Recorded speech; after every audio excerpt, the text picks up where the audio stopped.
पढ़ेंगे, देखेंगे। देखो प्रॉफिट एंड लॉस होता क्या है, इससे पहले हम कॉस्ट प्राइस और सेलिंग प्राइस के बारे में जानेंगे।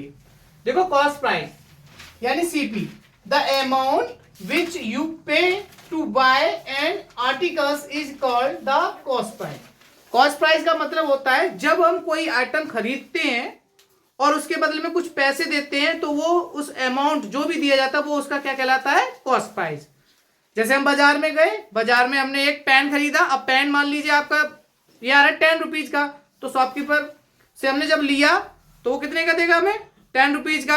तो जो 10 रुपीज है वो क्या है, क्योंकि हमने खरीदा इसको तो कितने का हो गया, 10 रुपीज, ये हो गया इसका कॉस्ट प्राइस।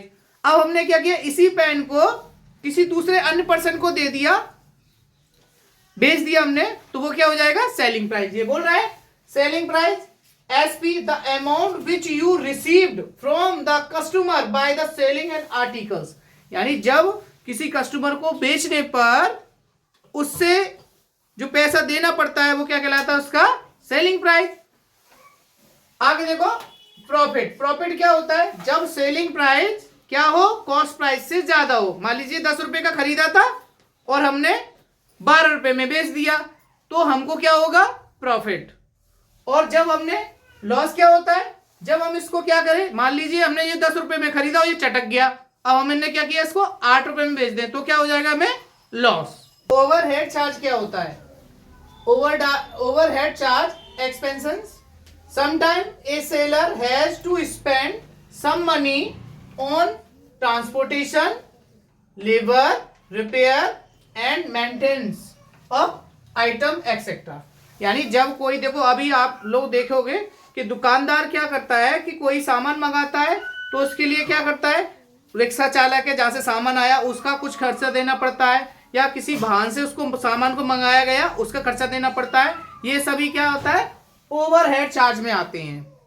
ठीक है, अब देखिएगा, while the calculating profit or loss we add the overhead charge to the cost price। यानी देखो अगर दुकानदार ने कोई सामान मंगाया तो उसने मान लीजिए कि यही मार्कर मंगाया और ये मंगाया 10 रुपए का, लेकिन वो वहां से जहां से लेके आ रहा है उसका ट्रांसपोर्टेशन चार्ज इस पे क्या हो जाता है, इंक्लूड हो जाएगा। मान लीजिए कि इसको लाने में उसका, इसका लाने का 1 रुपया खर्च हो गया तो ये उसको कितने का पड़ेगा, 11 रुपए का। तो जब भी ध्यान रखना, जब भी ओवरहेड चार्ज होता है उसको हम क्या करते हैं, ऐड कर देते हैं, किसमें, किसमें, कॉस्ट प्राइस में।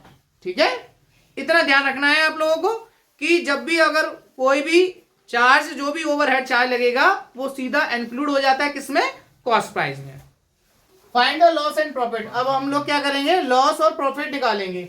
अब यहाँ पे देखो पहला सवाल दिया है SP is equal to ₹420 and CP is equal to 400।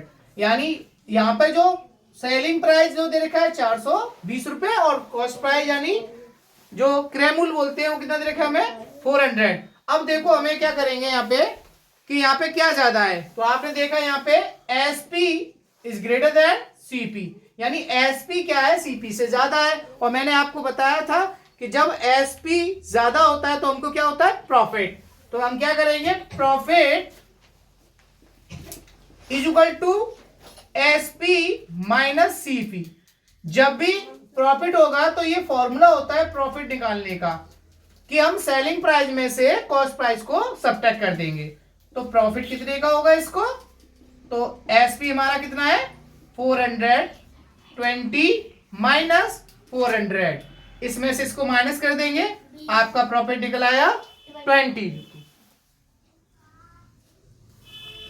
Selling price, अब यहाँ पे सेलिंग प्राइस दे रखा है और यहाँ दे रखा है कॉस्ट प्राइस। तो आप देख रहे हैं यहाँ पे कि आपका जो है कॉस्ट प्राइस ज्यादा है, तो CP is greater than SP। तो हम क्या करेंगे, अब हमें यहाँ पे देख रहे हैं कि जब कॉस्ट प्राइस ज्यादा है तो सिंपल सी बात है क्या होगा, उसको लॉस होगा। तो लॉस का जो फॉर्मूला होगा, लॉस इज इक्वल टू होता है CP माइनस SP।